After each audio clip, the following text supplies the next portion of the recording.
नमस्कार, सगरमाथा प्राइम समाचारमा स्वागत छ। म प्रसन्न ढुङ्गाना। नमस्कार, म मेनुका श्रेष्ठ। सुरुमा प्रमुख समाचार। नेकपा भित्रका पूर्व एमाले र पूर्व माओवादी खेमाको कुरा नमिल्दा राष्ट्र बैंकको गभर्नर नियुक्ति अन्यलमा आफ्नै मान्छे राख्न दुवै खेमा अडिग। कोरोना त्रासबाट व्यवसायमा समस्या परेको पर्यटन व्यवसायीको गुनासो, प्राथमिकताका आधारमा समाधान गर्ने उपप्रधानमन्त्री पोखरेलको आश्वासन। काठमाडौँको सतुङ्गलबाट प्रहरीद्वारा 8,40,000 थान सर्जिकल मास्क बरामद, अभाव सृजना गरेर कालोबजारी गर्न लागेको प्रहरीको भनाई। फ्रान्समा आइसियुमा उपचाररत 400 कोरोना संक्रमित मध्ये आधा भन्दा बढी 60 वर्षभन्दा कम मुनिका। हालसम्म विश्वभर 6,600 मृत्यु। र युरो कप 2020 स्थगित गर्न इटाली फुटबल महासंघको आग्रह, कोरोनाका कारण स्थगित सेरी ए फुटबलको सिजन पूरा गर्न सुझाव।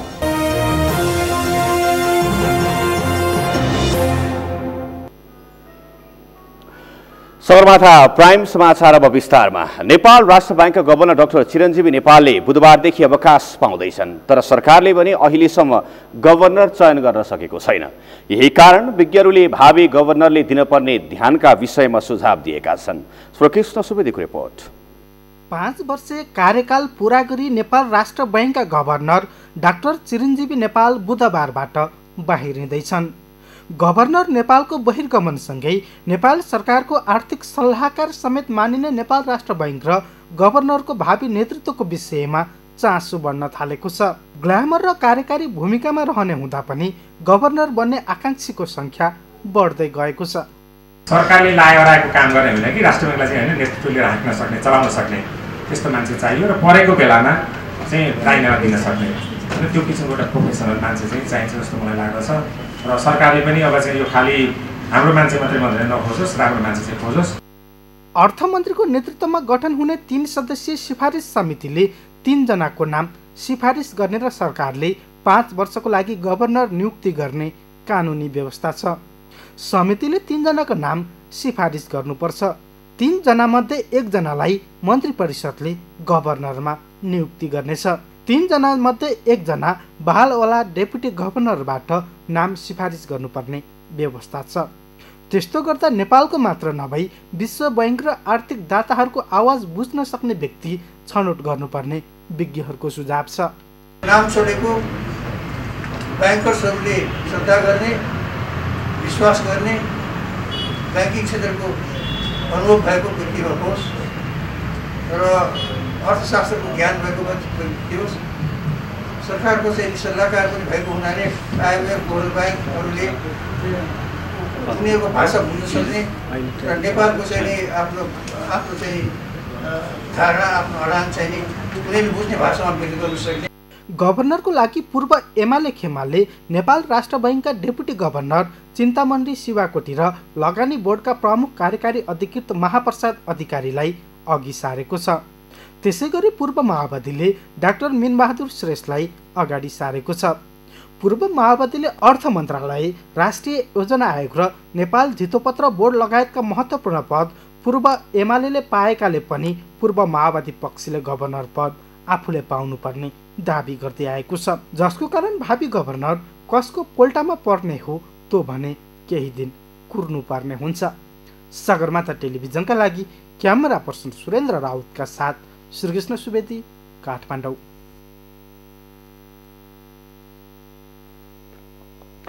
उपप्रधान एवं रक्षा मन्त्री ईश्वर पोखरेलले कोरोना भाइरसका कारण पर्यटन व्यवसायमा परेको समस्याको जानकारी सरकारले दिन पर्यटन व्यवसायीहरूलाई आग्रह गर्नुभएको छ।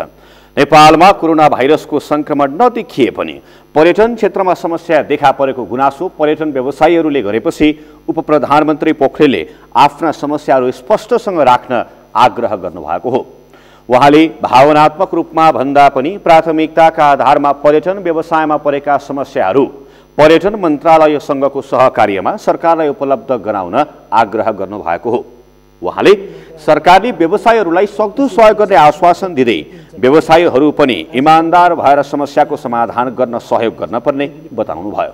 तपाईहरुको ठ्याक्कै कुरा के हो, स्ट्रक्चरमा यो चाहिँ एब्स्ट्र्याक्ट कुरा या अलि भावनात्मक भावना मिसाएर मात्रै कुरा होइन कि स्ट्रक्चरमा ती कुराहरू 1 2 3 4 5 के हो त? यति बेला नेपाल सरकारसित तपाईँहरू के भन्न चाहनुहुन्छ? त्यो मैले इन्डिभिजुअली तपाईँहरूले दिएर हुन्न, पर्यटन मन्त्रालयसितको एसोसिएसनमा उहाँहरूसितको सँगै परामर्शमा तपाईँहरू एउटा बनाएर त्यो चिज दिनु। होटल संघ नेपालका अध्यक्ष सृजना राणाले होटल व्यवसायीहरूले बैंकको किस्ता भुक्तानी गर्न नसक्ने अवस्था आएको बताउनुभयो। उहाँले अहिले बैंक कर्जा करिब 1 अर्ब रहेको र होटलको अकुपेन्सी रेट 10% मा झरेकाले बैंकको किस्ता तिर्न नसक्ने अवस्था सृजना भएको बताउनुभयो। उहाँले होटल संघ नेपालमा आबद्ध भएका होटलहरूले मासिक 1 अर्ब 80 करोड रुपैयाँको नोक्सानी बेहोर्न परेको बताउनुभयो। हामीलाई इन्फर्मेसन आएको थियो। दोस्रो, अहिलेको परिस्थितिमा फेब्रुअरी महिनालाई आधार मान्दा होटलको सरदर अक्युपेन्सी रेट 10% भन्दा कम रहेको छ र यो क्रम दिन प्रतिदिन घटिरहेको छ। होटल उद्योगको जनवरी पछिको प्रारम्भिक तथ्याङ्क अनुसार करिब 1 अर्ब 80 करोडको मासिक घाटा बेहोर्नु परेको देखिन्छ। वायु सेवा सञ्चालक संघका अध्यक्ष क्याप्टेन रामेश्वर थापाले 3 क्याटेगोरीको एयरलाइन्स रहेकोमा सबैभन्दा बढी हेलिकप्टर व्यवसायको बिजनेस घटेको बताउनुभयो। उहाँले हेलिकप्टर व्यवसायमा 90%, सर्ट टेक अफ स्टलमा 60% र चक्रुटमा 20% सम्मको बिजनेस घटेको बताउनुभयो। आजको दिनमा सर्सेट भन्नुपर्दाखेरि हामी मोरलेस 4-5 वटा तीनटा क्याटेगोरीको एयरलाइन्स छ, अपरेटर छौँ हामी। एउटा हेलिकप्टर, अर्को STOL short take off and landing छ अब सानो एयरपोर्टहरूमा, र अर्को चाहिँ ट्रङ्क रुट। र ट्रङ्क रुटमा आज खासै त्यस्तो असर परेको अवस्था छैन। ट्रङ्क रुटमा चाहिँ नर्मल्ली भन्नुपर्दाखेरि नेपाली यात्रुहरू नै ट्राभल गर्दाखेरि विदेशी नभएको कारणले गर्दा पर्ने असर 15 to 20% जति होला, त्यसभन्दा अरू चाहिँ असर खासै परेको छैन। नेपाल पर्यटन बोर्डका प्रमुख कार्यकारी अधिकृत डाक्टर धनञ्जय रेग्मीले धेरैजसो एयरलाइन्सले उडान रद्द गरेको र एयर टिकटहरू समेत रिफन्ड गर्न पर्ने अवस्था आएको बताउनुभयो। उहाँले पर्यटन व्यवसायीहरूले तिर्न पर्ने करमा 50% छुट दिन अथवा करमा लाग्ने जरिवाना नलगाइदिन पहल गर्न बोर्डलाई आग्रह गरिरहेको बताउनुभयो। विभिन्न खालका करहरू, कुनै गाडीका कर होला, कुनै होटल कर होला, विभिन्न खालका अथवा जे करहरू छन् त्यसमा चाहिँ पनि 50% सम्मको छुट भइदियो भने, अथवा छुट दिन नसक्यो भने यसमा कुनै जरिमाना नगरिदिने हो भने यसले चाहिँ राहत पुर्याउन सक्थ्यो भन्ने हिसाबले चाहिँ 6 वटा बुँदामा मैले उहाँहरूले अहिलेसम्म राख्नुभएका कुरालाई समराइज गरेँ। नोभेल कोरोना भाइरसको संक्रमण विश्वभर फैलिएपछि नेपालको अर्थतन्त्रमा पनि प्रभाव पारेको छ। व्यवसायीहरूले छोटो समयमा देखिएको सङ्कटले व्यावसायिक क्षेत्रमा 1-2 वर्षसम्म असर पार्न सक्ने भन्दै सरकारले सहयोग गर्न पर्ने बताएका छन्। सत्तारूढ दल नेकपाका राष्ट्रिय सभा सदस्य इन्दु कड़रियाले नेपालको सुदूरपश्चिमको भारतसँगको स्ट्रिप नक्सा बनाउने मधुकर मास्केको टोलीमाथि छानबिन गर्न माग गर्नुभएको छ। राष्ट्रिय सभाको आजको बैठकको विशेष समयमा कड़रियाले तत्कालीन नेपाली भूभागलाई असुरक्षित मान्दै भारतीय पक्षसँग भारतकै होटलमा बसेर मधुकर मास्केको टिमले नेपालको भूभाग भारतमा जाने गरी नक्सा तयार पारेको दावी गर्दै छानबिनको माग गर्नुभएको हो। मास्केले तयार पारेको नक्सा अनुसार भारतीय पक्षले नेपाली भूभागलाई आफ्नो भनी दावी गरेकाले स्थानीय जनता आक्रोशित भएको र फेरि पनि कञ्चनपुर क्षेत्रमा सीमालाई लिएर झडपको अवस्था सृजना हुन सक्ने भन्दै उहाँले सीमा समस्याको तत्काल समाधान खोज्न सरकारको ध्यान आकर्षण गराउनुभयो। वर्षौंदेखिको प्रयासपछि भारतले नेपाली भूभाग कालापानी, लिपुलेक, लिपियाधुरा आफ्नो भनी दावी गर्दै नक्सा समेत सार्वजनिक गरेको छ। त्यो विषयमा के भइरहेको छ, म सम्बन्धित मन्त्रालयलाई यो सम्मानित सदनमा जवाफ माग्न चाहन्छु।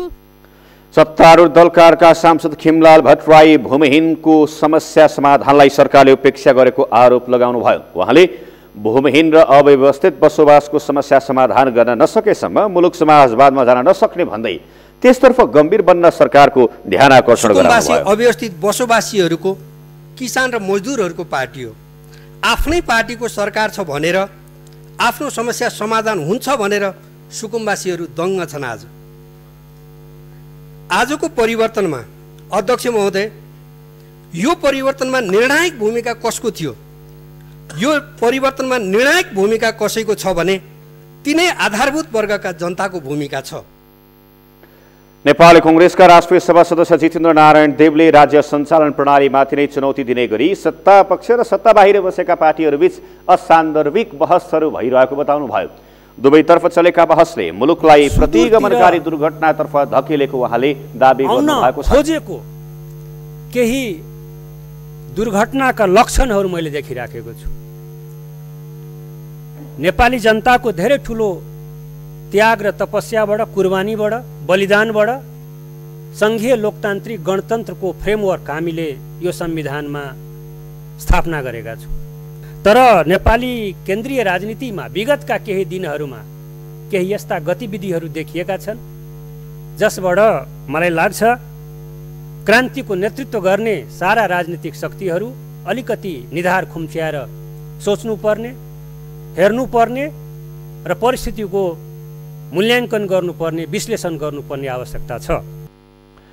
त्यसैगरी राष्ट्रिय सभा सदस्य मृगेन्द्र कुमार सिंह यादवले सरकार दमनकारी बन्दै जाँदा भुसको आगो जसरी राज्य विरोधी आवाज एकजुट हुने भन्दै आदिवासी जनजातिका हक अधिकारको आन्दोलनको नेतृत्व गरेका रेशम चौधरीलाई जेलमुक्त गर्ने सम्बन्धमा निर्णयमा पुग्न सरकारको ध्यान आकर्षण गराउनु भयो। रेशमलाल चौधरीलाई राज्यले जेलमा हालेर अहिलेसम्म राखेको छ सभा अध्यक्ष महोदय।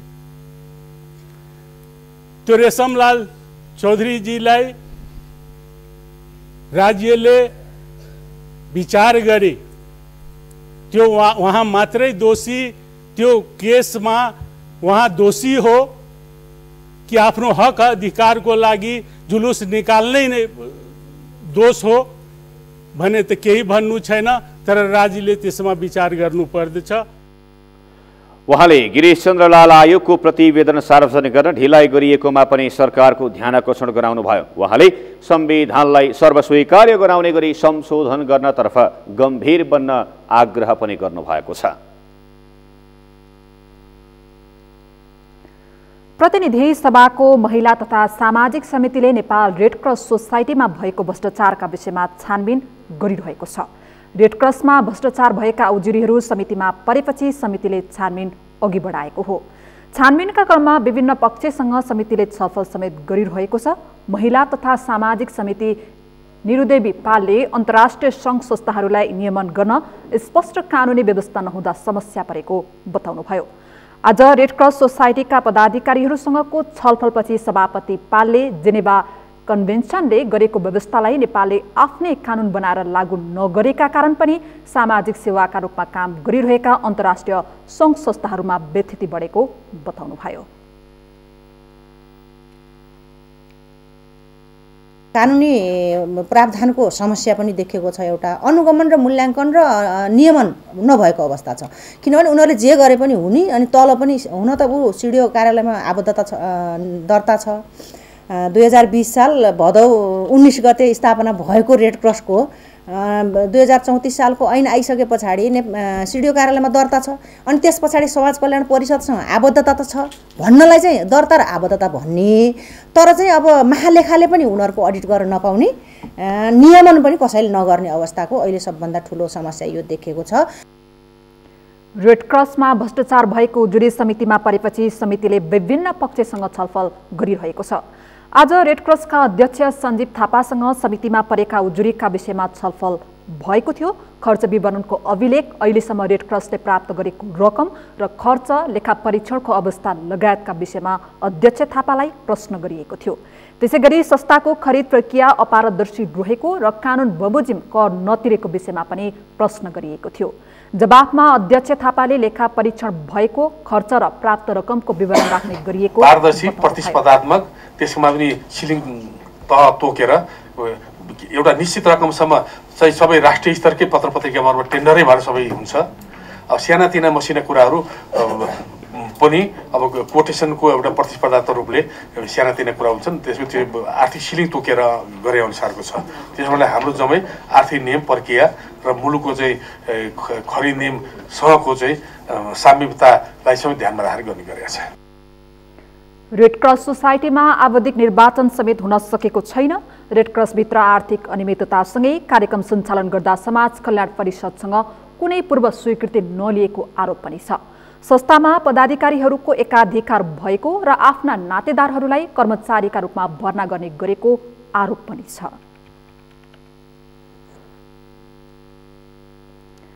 सभामुख अग्निप्रसाद सापकोटाले सबै राजनीतिक दलका बीचमा सहमति भएपछि एमसीसी संसदमा टेबल गर्ने बताएका छन्। सभामुख सापकोटाले राजनीतिक दलका बीचमा उपसभामुखको उम्मेद्वारका बारेमा सहमति कायम भएपछि निर्वाचन कार्यतालिका बनाउने समेत जानकारी दिए। अमृतराज काफ्लेको रिपोर्ट। सभामुख निर्वाचित भएपछि दोस्रो पटक पत्रकारहरूसँग अन्तर्क्रिया गरेका सभामुख सापकोटाले एमसीसीका विषयमा बहस भइरहेको भन्दै दलहरूका बीचमा सहमति भएपछि मात्रै टेबल गर्ने बताएका हुन्। उनले कोरोनाको संक्रमणका कारण एमसीसीका विषयमा छलफल कम भए पनि दलहरूका बीचमा बहस भइरहेको बताए। उनले सत्तारूढ दलभित्रको विवाद साम्य भएपछि सदनमा टेबल गर्ने जानकारी दिएका हुन्। यो कोरोनाको कारणले अलिकति यतातिर बहस केन्द्रित भए पनि त्यो बहसमै छ, छलफलमा छ। पास गर्ने कुरा भएपछि सत्तारूढ पार्टी हैन, त्यो पार्टीका नेताहरू अनि दल नेता उपनेता अनि पार्टी विभिन्न पार्टीका मुख्य सचेतक प्रमुख सचेतकहरू यिनीहरूको बिचमा पनि छलफल चलिरहेको छ र राष्ट्रिय रूपमा पनि छलफल चलिरहेको छ। अब त्यसमा चाहिँ फेरि बेला आएपछि मैले त सहजीकरण गर्ने कुरा न हो। सभामुख सापकोटाले सदन सञ्चालनका क्रममा सबै राजनैतिक दललाई मिलाएर लैजाने आफ्नो यसअघिको प्रतिबद्धता समेत दोहोर्याएका छन्। मन्त्री र प्रधानमन्त्रीसँग नियमित प्रश्नोत्तरको कार्यक्रम सञ्चालन गर्ने बताएका सभामुख सापकोटाले सीमा विवाद सम्बन्धी संकल्प प्रस्तावमाथिको छलफल आगामी संसदको बैठकको कार्यसूचीका रूपमा राख्ने समेत बताए। उनले दलहरूले उपसभामुखको उम्मेद्वार टुङ्ग्याएपछि कार्यतालिका सार्वजनिक गर्ने जानकारी दिएका छन्। उपसभामुखको कुरा पनि के हो भने यो क्वेसन औपचारिक जस्तै हुन्छ फेरि, किनभने अब उपसभामुखको बारेमा चाहिँ अब दलहरूको बिचमा समझदारी भएपछि सभामुखले त त्यो कार्यतालिका अथवा निर्वाचन तालिका सार्वजनिक गर्ने मात्रै भूमिका हुने हो। संघीय संसदको कार्यवाहक महासचिव तोक्ने विषयमा राष्ट्रिय सभा अध्यक्षसँग परामर्श गरेको भन्दै सभामुख सापकोटाले दुई सदनको नेतृत्वका विषयमा कुनै समस्या नरहेको समेत दावी गरेका छन्। सगरमाथा टेलिभिजनका लागि क्यामेरामा केशव तिमिल सिन्हाका साथमा अमृतराज काफ्ले, काठमाडौँ। नेपाली कांग्रेसका पूर्व महामन्त्री कृष्णप्रसाद सिटौला समूहको भेलाले नेतृत्वले गरेको फोहोर सफा गर्न सबै एकजुट भएर अगाडि बढ्नुपर्ने निष्कर्ष निकालेको छ। आज काठमाडौँमा आफ्नो गुटको भेलालाई सम्बोधन गर्दै सिटौलाले नेतृत्वले गरेको फोहोर सफा गर्न सबै युवा नयाँ सोचका साथ अगाडि बढ्नुपर्ने बताउनु भएको हो। सम्बोधनका क्रममा सिटौलाले अहिले कांग्रेस राजनीतिक समाजमा झिगो स्वभावबाट अगाडि बढिरहेको टिप्पणी गर्नुभयो। प्रत्येक तहमा रहेका युवाहरूसँग फरक फरक क्षमता रहेको भन्दै सिटौलाले सबैको क्षमता बटुल्दै कांग्रेसलाई परिवर्तनशील बनाउनु पर्ने बताउनुभयो। क्षमता प्रत्येक तहमा क्षमता छ, त्यो क्षमता बटुल्नुस्, सबको क्षमता जोड्नुस्। तपाईँ वार्डमा जाँदाखेरि पनि प्रत्येक कार्यकर्तामा क्षमता देख्नुस्, क्षमता खोज्नुस्। के गुण छ? कसैको लेख्ने गुण होला, कसैको बोल्ने गुण होला, कसैको तर्क गर्ने गुण होला, कसैको दगुर्ने गुण होला। ती गुणहरूलाई जोड्नुस् अनि बदल्नुहुन्छ। नेता गगन थापाले पार्टी नेतृत्वको अहिलेसम्मको क्रियाकलापले तोकिएको समयमा महाधिवेशन हुन नसक्ने सम्भावना बढेर गएको बताउनुभयो। नेतृत्वको सफलता असफलता तोकिएको समयभित्र अधिवेशन गर्ने कुराले निर्धारण गर्ने भन्दै थापाले पार्टीको विधान अनुसार भूमिका निर्वाह गर्न सबैमा आग्रह गर्नुभयो। महाधिवेशनको वातावरण बनाउने काम सभापति र महामन्त्रीको भएको थापाको भनाइ छ। जिल्लाहरूको समायोजन समयमै सक्न महामन्त्री खट्न नसकेको आरोप पनि उहाँले लगाउनुभयो। पार्टी कार्यालय जानु पर्यो, त्यहाँ बस्नु पर्यो, फोन गर्नु पर्यो, गएर आफ्नो नभए प्रतिनिधि पठाउनु पर्यो, यति घण्टाभित्र चाहियो मलाई भन्नु सक्नु पर्यो। फागुन 15 भित्र सक्ने भने उनीहरूले आज चैत्र लाग्छ, नयाँ चैत्रको मसान्तभित्र हामीले हाम्रो कार्यतालिका चल्यो भने त चल्यो। महामन्त्रीले पनि त्यहाँ आफ्नो जिम्मा त्यसलाई पुरा गर्नुपर्छ। पार्टीको सभापतिले पनि विधान अनुसारको भूमिका निर्वाह गर्नुपर्छ।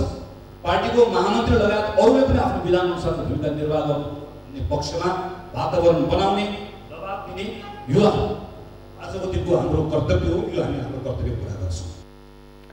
काठमाडौँको 32 पोतरीमा भएको भेलामा 200 भन्दा बढी नेता कार्यकर्ताहरूको सहभागिता रहेको थियो।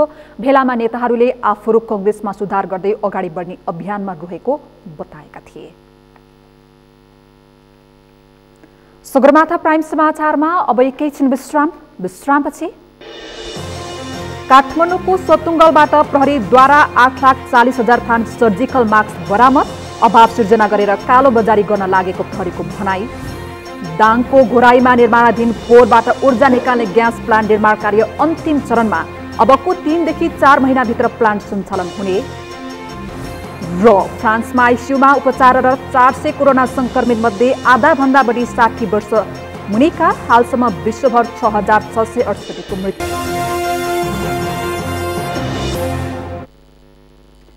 विश्रामपछि सगरमाथा प्राइम समाचारमा स्वागत छ। अब बाँकी समाचार। नेपाल चिकित्सक संघले कोरोना भाइरस कोभिड-19 को सामना गर्न सरकारलाई जुनसुकै अवस्थामा पनि सहयोग गर्न तयार रहेको जनाएको छ। कोरोना संक्रमण फैलिन नदिन र जोखिम न्यूनीकरणका लागि अस्पतालहरूको पहिचान गरी न्यूनतम पूर्वाधार, उपकरण र जनशक्तिको व्यवस्थापन गर्न आग्रह गर्दै संघले सहयोगका लागि तयार रहेको जनाएको हो। संघले उपचारका लागि तोकिएका अस्पतालहरूमा रहेका अन्य बिरामीहरूलाई अन्य अस्पतालमा स्थानान्तरण गर्ने वातावरण मिलाउन पनि आग्रह गरेको छ। भयभीत नबनी आवश्यक तयारी गर्न तथा सुरक्षित र सतर्क रहन आग्रह गर्दै संघले चिकित्सकहरूलाई सहज रूपमा काम गर्ने व्यवस्था मिलाउन विश्व स्वास्थ्य संगठनको मापदण्ड अनुसार प्रशिक्षण, बीमा र प्रोत्साहनको व्यवस्था गर्नुपर्ने विज्ञप्ति मार्फत जनाएको छ। सम्भाव्य जोखिम न्यूनीकरण तथा ल्याब टेस्टको दायरा बढाउन आवश्यक औषधि, उपकरण र जनशक्तिको व्यवस्था गर्न संघले सरकारसँग आग्रह गरेको छ। विमानस्थल र सीमा नाकामा हुने चेक जाँचलाई प्रभावकारी र व्यवस्थित बनाएर नेपाल प्रवेश गर्ने व्यक्तिहरूको निगरानी राख्ने र थप चेक जाँच तथा उपचारको प्रबन्ध गर्नुपर्ने संघले बताएको छ।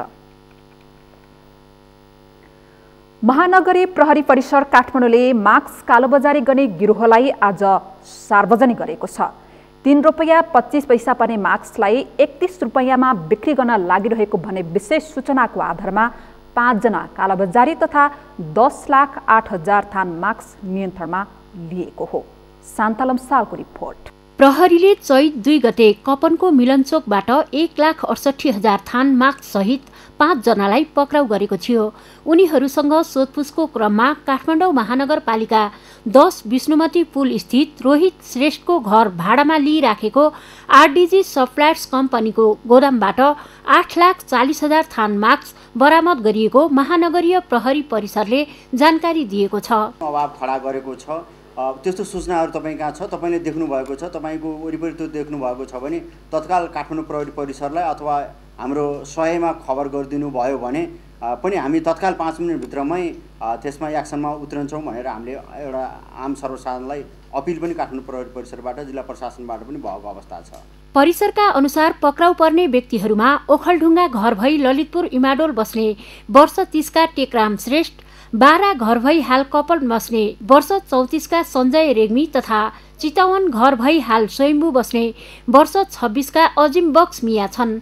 त्यस्तै आरडीजी सप्लायर्सका सञ्चालक काठमाडौँ महानगरपालिका 23 बस्ने वर्ष 24 का सूरज गोयल एवं भारत राजस्थान घर भई हाल बागबजार बस्ने उक्त सप्लायर्सकै अर्का सञ्चालक वर्ष 37 का सुभाष महेश्वरी रहेका छन्। उनीहरूले प्रयोग गरेको 7263 नम्बरको गाडी समेत बरामद गरिएको छ। विश्वव्यापी महामारीको रूपमा फैलिएको कोरोना भाइरसबाट जोगिन मास्क र स्यानिटाइजरको प्रयोग गर्न आम सर्वसाधारणलाई स्वास्थ्य मन्त्रालयबाट अनुरोध गरिरहँदा कालोबजारी गरेको पाइएको हो। मास्कको माग उच्च भएपछि बाध्यतालाई व्यापार बनाउन खोजिएपछि सरकारले मास्क उत्पादक तथा आपूर्तिकर्ताहरूमाथि निगरानी बढाएको थियो। उत्पादक, आपूर्तिकर्ता र विक्रेतामाथि अहिले पनि निगरानी जारी राखिएको प्रहरीले जनाएको छ। कालोबजारी गर्नेहरूले मास्कमा अलिकति लुकाएर अहिले बजारमा सप्लाई नगरेको अवस्था भएको कारणले अहिले बजार अनुगमनमा नेपाल प्रहरी र यो जिल्ला प्रशासन कार्यालयकै अधिकारीको रोहबरमा अनुगमन भइरहेछ। त्यो अनुगमनको क्रममा अहिले ठाउँ ठाउँबाट मास्कहरू बरामद गरिएको अवस्था छ। पक्राउ गरिएका मानिसलाई कालो बजारी तथा सामाजिक हित विरुद्धको अपराध ऐन 2032 अन्तर्गत मुद्दा चलाइनेछ। बरामद गरिएको मास्कलाई अदालती प्रक्रियापछि बिक्रीमा लगिनेछ। यसअघि वाणिज्य आपूर्ति तथा उपभोक्ता संरक्षण विभागले समेत अनुगमनका क्रममा मास्कमा कालोबजारी गरेको भन्दै विभिन्न 11वटा फर्मलाई कारबाही गर्दै 25 लाख रुपैयाँ जरिवाना असुली गरेको थियो। सगरमाथा टेलिभिजनका लागि क्यामेरामा उत्सव वाग्लेका साथ शान्ता लम्साल, काठमाडौँ। घोराई उपमहानगरपालिकाले जिल्लामै पहिलो पटक फोहोरबाट ग्यास उत्पादनको तयारी अन्तिम चरणमा पुगेको जनाएको छ। 2 बिघा 12 कट्ठा जमिनमा उपमहानगरपालिकाले घोराई 16 मा ग्यास उत्पादन गर्न लागेको हो। दाङबाट सुशील बस्नेतको रिपोर्ट। वैकल्पिक ऊर्जा प्रवर्धन केन्द्र, नेपाल ऊर्जा विकास कम्पनी र घोराई उपमहानगरपालिका बीच त्रिपक्षीय सहकार्यबाट ग्यास प्लान्टको सुरुवात भएको हो। गत वर्षको मङ्सिर 5 गतेदेखि काम गर्ने गरी नेपाल ऊर्जा विकास कम्पनीसँग उपमहानगरको सम्झौता भए पनि विभिन्न कारणले भएको ढिलाइले गत भदौमादेखि मात्र निर्माण सुरु भएको हो। निर्माणकर्ता नेपाल ऊर्जा विकास कम्पनीका म्यानेजर हरिशरण श्रेष्ठका अनुसार हालसम्म 80% निर्माण पुरा भएको छ। फाउन्डेसनको काम भइसकेको छ भने अब मथिल्लो भागको निर्माणमा पनि ढिलाइ हुने अवस्था छैन। संरचना निर्माणको काममा कुनै समस्या नभए अबको 3 देखि 4 महिनाभित्र सबै संरचना निर्माण भइसक्ने र ग्यास प्लान्ट सञ्चालनमा आउने कम्पनीले जनाएको छ। सिभिल पार्टको काम चाहिँ सिद्धिन लागेको छ, करिब 80% सिद्धिसकेको छ। अरू मेसिनरीहरू चाहिँ आउने क्रम छ। अब यो हामी 1 महिनाभित्रमा यसलाई फाइनल गर्छौँ, यो निर्माण कार्य सिद्ध्याउँछौँ। त्यसपछि हाम्रो मेकानिकलको चाहिँ काम हुन्छ। त्यसपछि यो घोराई उपमहानगरपालिकाले 2 बिघा 12 कट्ठा जग्गा दिएको छ। दैनिक रूपमा जम्मा हुने फोहोरबाट ग्यास निकाल्नका लागि 19 करोड 85 लाख लागत अनुमान गरिएको छ। विश्व बैंक तथा वैकल्पिक ऊर्जा प्रवर्धन केन्द्रले लागतको 40% रकम दिनेछ भने 60% कम्पनीले लगानी गर्नेछ। दैनिक 2000 घनमिटर ग्यास उत्पादन हुने ग्यास प्लान्टले दैनिक 70 देखि 80 वटा ग्यास सिलिन्डरसम्म उत्पादन गर्ने लक्ष्य लिएको मिथिसन बायोग्यास सोल्युसन इन्डिया तथा उक्त प्लान्टका इन्जिनियर गुरमीत सिंहले बताएका छन्। कम्पनी र नगरपालिका बीच 20 वर्षको सम्झौता भएको छ। बायोगैस प्लांट में पहले तो इसका ये सिविल जो स्ट्रक्चर ऑलमोस्ट कंप्लीट हो चुका है ये, तो इसके बाद इसकी जो इक्विपमेंट ऑलमोस्ट वो रेडी है इंडिया में, अभी डिस्पैच के लिए रेडी हो आने वाला है। Within 1 week all material will be dispatched from India.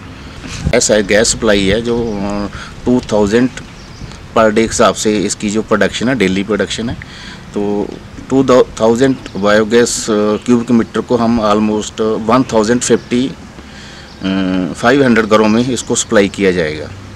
Ghorahi उपमहानगरले अहिले फोहोरलाई 2 किसिमले वर्गीकरण गरेको जनाएको छ।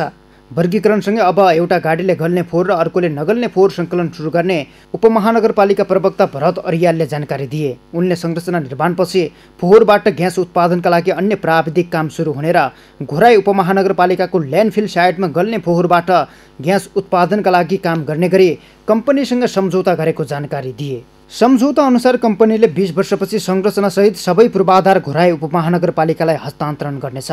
20 वर्षसम्म पनि उत्पादनको 5% रकम कम्पनीले उपमहानगरपालिकालाई दिनेछ। ग्याससँगै कम्पोस्ट मल समेत उत्पादन गरिने भएपछि फोहोर व्यवस्थापनमा सहजता हुने अपेक्षा गरिएको छ। फोहोरबाट ग्यास तथा कम्पोस्ट मल उत्पादन भएपछि उपमहानगरपालिकाले फोहोरबाट मोहर समेत कमाउनेछ। खाना पकाउने ग्यासमा ठुलो बजेट बाहिरिरहेको बेला उपमहानगरपालिकाले गरेको प्रयासले प्रशंसा पाएको छ। सगरमाथा टेलिभिजनका लागि दाङबाट सुशील बस्नेतको रिपोर्ट।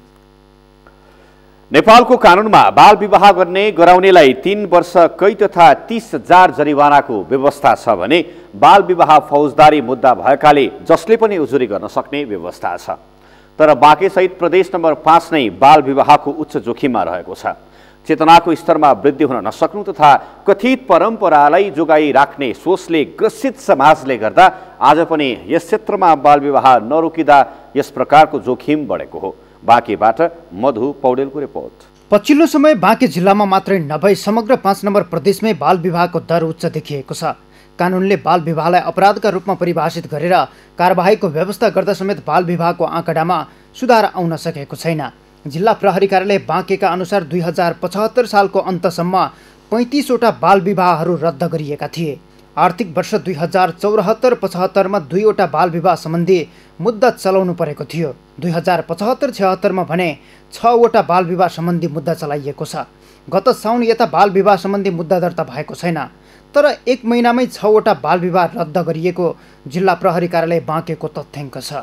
प्रहरीलाई सूचना आउँछ, त्यो काम सत्य नहुन्जेल यस्तो गर्दैछ, यसको साँझो मान्छे मिलाउँदैछ त बिहेको तयारी हुँदैछ भन्ने खबर आएपछि हामी लगायत विभिन्न किसिमको सञ्जाल स्थानीय निकायसँग समन्वय गरिकन हामीले क्यान्सल गर्ने काम गरिदिएका छौँ। 75 सालको अन्तमा पनि हामीले 35वटा बिहे चाहिँ रद्द गरेका थियौँ, त्यो हामीसँग अभिलेखीकरण छ। र यो वर्ष चाहिँ 76-77 जुन चाहिँ यो आर्थिक वर्षको यो असारदेखि यता साउनदेखि यता कुनै पनि मुद्दा दर्ता भएको अवस्था चाहिँ छैन बाल विवाहको सन्दर्भमा। तर पनि यो 1 महिनाभित्रैमा हाम्रो 6वटा बिहे चाहिँ क्यान्सल गरेको हामीसँग अभिलेखीकरण छ। र केही बिहेहरू फेरि हामी परलाई नै झुक्क्याइदिन हामी गयौँ 2-4वटा ठाउँमा जाँदा बाहिर मुण्डन कार्यक्रम भनेर लेखेको छ, तर भित्र बिहे भइरहेको छ। कहीँ गयौँ बिहे भइसकेको छोरीको डकुमेन्ट हामीलाई देखाएर अर्को उसमा चाहिँ बिहे भएको छ र तत्कालै हाम्रो भगाएर इन्डियातिर लिएको पनि हामीले पायौँ। यो परलाई पनि छकिरहेको छ। धार्मिक परम्परा अनुसार विवाह गरिने हुँदा बाल विवाह न्यूनीकरणमा धार्मिक गुरुहरूको भूमिका महत्त्वपूर्ण हुन सक्छ। धर्मगुरु तथा मौलानाहरूले बाल विवाह रोक्न पहल गर्ने हो भने बाल विवाह रोक्न सकिन्छ। कानुनी रूपमा दण्डनीय बाल विवाहलाई धार्मिक रूपमा पनि बेठिक भन्न सके त्यसले बाल विवाह न्यूनीकरणमा महत्त्वपूर्ण भूमिका निर्वाह गर्न सक्छ। हामीले नै बनाएको कानुन हो, हाम्रै घरको कानुन हो। हाम्रै घरको कानुनलाई यदि हामीले पालन गरेनौँ भने कसले पालन गर्छ त? बाहिरले गर्छ। त्यसले त हामी एकबद्ध हुनुपर्छ। 20 वर्ष नहुँदासम्म विवाह गर्न पनि पाइन्न, त्यसलाई कानुन छ, त्यसलाई जेल नेल छ। र यदि कोही गराउन चाहन्छ त्यसलाई पनि जेल नेल छ। तर चाहिने यदि कोही विवाह गर्दैन भने त्यसलाई के व्यवस्था छ नेपाल सरकारबाट? जिल्लालाई बाल विवाह मुक्त बनाउन स्थानीय स्तरमा गठन भएका बाल क्लब, किशोरी समूह तथा नागरिक समाजले बाल विवाह विरुद्ध जनचेतनामूलक कार्यक्रम गर्दै आएका छन्। तर अभिभावकबाटै बाल विवाह गराउने क्रम भने रोकिएको छैन। बाल विवाह रोक्न जाँदा उनीहरूले अर्कै जन्मदर्ताहरू चेन्ज गरेर अनि 20 वर्ष पुगेको जन्मदर्ताहरू देखाएर नामहरू पनि चेन्ज गराएर बाल विवाह रोक्नबाट पनि अलि वञ्चित गराइएको छ। किनभने प्रहरीहरू रोक्न जाँदा बाल विवाह उनीहरू नरोक्न सकेको अवस्था अहिले भइरहेछ। सरकारबाट नै अहिले कानुन पनि बनिसकेछ। कानुन बने पनि त्यो लागू अहिले पर्याप्त रूपमा भएको छैन। किनभने जुन बाल विवाह भएको छ त्यो बाल विवाहलाई पनि अहिले केसमा त्यो मुद्दामा चलानी गर्न पर्छ। बाँकी जिल्लामा मात्र नभएर प्रदेशभरि नै बाल विवाहको समस्या छ। प्रदेशमा सुरक्षित गर्भप्रदान गर्ने माध्यम पनि अधिकांश 20 वर्ष मुनिकै उमेर समूहको छ। त्यसैले प्रदेश नम्बर 5 को सरकारले प्रदेशभर बाल विवाहको समस्या रहेको बताएको छ। भेरिफाइड गरेर हेर्दाखेरि पनि खास गरी 68 को तथ्याङ्क हो यो। फेरि पनि यो निकै डरलाग्दो देखिएको छ। बाँकी जिल्ला मात्रै होइन कि हाम्रो समग्र प्रदेशकै अवस्था हेर्दाखेरि पनि त्यो अवस्था देखिन्छ। हाम्रो मन्त्रालयले स्वास्थ्य पनि हेर्ने भएको हुनाले मैले हरेक वर्ष हाम्रो एनुअल रिभ्यू हुने गर्छ स्वास्थ्यको, त्यसको रिपोर्टलाई पनि एनालाइसिस गर्ने गरेको छु। बाल विवाहले बालबालिकाको वृत्ति विकासमा बाधा खडा गरेको छ भने मातृ शिशु स्वास्थ्य समेत जोखिमपूर्ण हुँदा भावी पुस्ता नै असुरक्षित हुने खतरा बढाएको छ। यही वास्तविकतालाई मध्यनजर गर्दै कानुन निर्माण गरिए पनि बाल विवाह भने रोकिन सकेको छैन। कानुन बनाएर कार्यान्वयन गर्न नसक्ने सरकारको अवस्थाले सन् 2030 सम्म विश्वलाई नै बाल विवाह मुक्त घोषणा गर्ने सहस्राब्दी लक्ष्यमा चुनौती खडा गरेको छ। यसमा सरकार र समुदाय साझेदारी आवश्यक छ। सगरमाथा टेलिभिजनका लागि बाँकेबाट मधु पौडेलको रिपोर्ट। सरकार पछिल्लो पटक घोषणा गरेको देशका उत्कृष्ट 100 गन्तव्यमा परेको रुकुम पश्चिमको चित्रीपाटन आधार क्षेत्रमा पर्यटन पदमार्ग निर्माण गरिएको छ। चित्रीपाटन पदमार्गमा पुग्न 8 बिस्कुट नगरपालिकाको गोतामकोट कालिकादेखि मालिकासम्मको पदमार्ग निर्माण गरिएको हो। रुकुम पश्चिमबाट मेघराज खड्काको रिपोर्ट। रुकुम पश्चिमको 8 बिस्कुट नगरपालिका वडा नम्बर 4 गोतामकोट स्थित कालिकादेखि मालिकासम्मको 500 मिटर पर्यटकीय पदमार्ग निर्माण भएको छ। सरकारले घोषणा गरेको 100 पर्यटकीय गन्तव्यको सूचीमा रहेको चित्रीपाटनलाई पर्यटकमाझ प्रचार गर्न पदमार्ग निर्माण गरिएको हो। 8 बिस्कुट नगरपालिकाले गोतामकोटको आकर्षण, ऐतिहासिकता र उर्वर कृषि भूमिको प्रचारका लागि पदमार्ग निर्माण गरिएको जनाएको छ। पदमार्गलाई चित्रीपाटनसम्म जोडेर अग्लो ठाउँमा होटल सञ्चालन र मन्दिर निर्माण लगायतका अन्य संरचना निर्माण पनि पदमार्गसँगै जोडिने बताइएको छ। पहाडको सबैभन्दा सुन्दर गाउँमा एउटा सुन्दर पर्यटकीय मार्ग पनि बन्ने छ र त्यसको साथै हामीले चाहिँ यी अग्ला पहाडहरूबाट विभिन्न खालका चाहिँ त्यस्तो चाहिँ पर्यटकीय हिसाबले महत्त्वपूर्ण चाहिँ केही गेमहरूदेखि लिएर विभिन्न खालका गर्न सक्छौँ र यहाँदेखि माथि गइसकेपछि चित्रीपाटन अलिक समथर भूभाग छ। सम्भवतः संसारकै सबैभन्दा अग्लो ठाउँमा भएको मन्दिर, होटेल आदि चिजहरू चाहिँ त्यहाँ बन्छ र त्यो हिसाबले चाहिँ हामी डिजाइन इस्टामेट गरिरहेछौँ। नगरपालिकाले पहाडको काखैमा रहेको बस्तीलाई विकाससँग जोड्दै कृषि उत्पादनसँगै पर्यटक आकर्षण गरेर गाउँमै रोजगारी सिर्जना गर्ने लक्ष्य लिएको छ। त्यसका लागि आन्तरिक तथा बाह्य पर्यटक आकर्षण गर्ने गरी नगरपालिकाले गोतामकोट विकासको योजना बनाएको छ। कर्णाली प्रदेशको जुम्लामा रहेको सिन्जापछिको दोस्रो सुन्दर मानिने गोतामकोटका भौतिक पूर्वाधार विकास र पर्यटकीय आकर्षण गर्नुपर्ने कर्णाली पर्यटन बोर्डको सुझाव छ।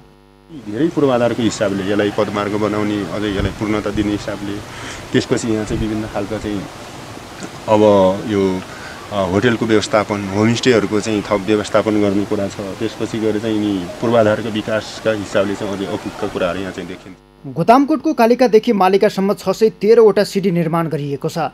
यहाँ पर्यटन पदमार्ग निर्माणका लागि कर्णाली प्रदेश सरकार अन्तर्गत उद्योग, पर्यटन, वन तथा वातावरण मन्त्रालयले 65 लाख सहयोग गरेको छ। स्थानीय तह र प्रदेश सरकारले भौतिक पूर्वाधार विकास गर्दै गरेको गोतामकोटलाई अन्य क्षेत्रको पर्यटकीय रुटमा जोड्न आवश्यक छ। सगरमाथा टेलिभिजनका लागि रुकुम पश्चिमबाट मेघराज खड्गाको रिपोर्ट। यो सँगै हामी सगरमाथा प्राइम समाचारको अन्त्यमा छौँ। अन्त्यमा प्रमुख समाचार फेरि एकपटक। नेकपा भित्रका पूर्व एमाले र पूर्व माओवादी खेमाको कुरा नमिल्दा राष्ट्र ब्याङ्कको गभर्नर नियुक्ति अन्यलमा आफ्नै मान्छे राख्न दुवै खेमा अडिग। कोरोना त्रासबाट व्यवसायमा समस्या परेको पर्यटन व्यवसायीको गुनासो प्राथमिकताका आधारमा समाधान गर्ने उपप्रधानमन्त्री पोखरेलको आश्वासन। काठमाडौँको सतुङ्गलबाट प्रहरीद्वारा 8,40,000 थान सर्जिकल मास्क बरामद। अभाव सृजना गरेर कालोबजारी गर्न लागेको प्रहरीको भनाई। फ्रान्समा आइसियुमा उपचाररत 400 कोरोना संक्रमित मध्ये आधाभन्दा बढी 60 वर्षभन्दा मुनिका। हालसम्म विश्वभर 6,668 को मृत्यु। र युरो कप 2020 स्थगित गर्न इटाली फुटबल महासङ्घको आग्रह। कोरोनाका कारण स्थगित सिरी ए फुटबलको सिजन पूरा गर्न सुझाव।